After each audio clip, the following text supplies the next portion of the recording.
đúng rồi. Vì bật bên đây phải. Mình cho những bật. Hey!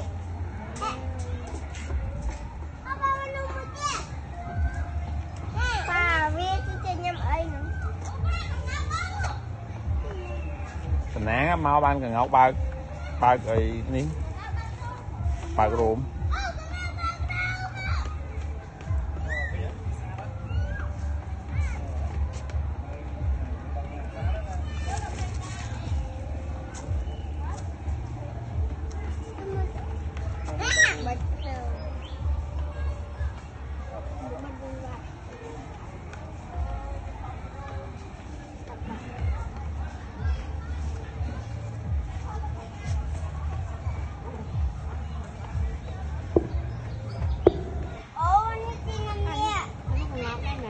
Ngọc gì? Ngọc chú mối bằng ba cả.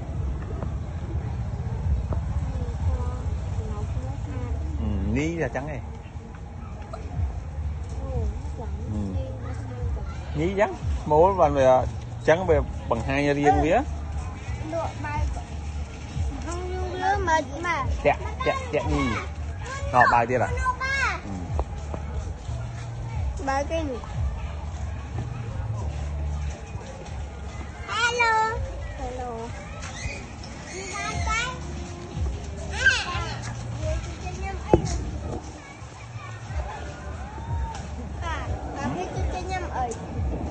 Nhâm sắp ư nhâm mày. Ngon đấy. Ba nó có sát này. Có vâng nó có sát.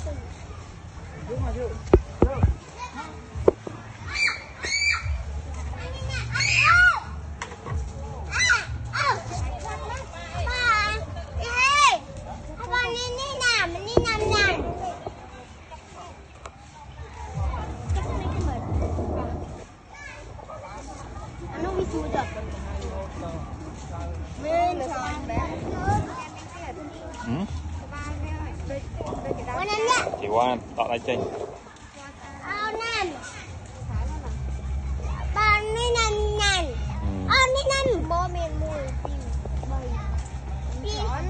Đây khám á, chú ăn thôi. Đều chắc.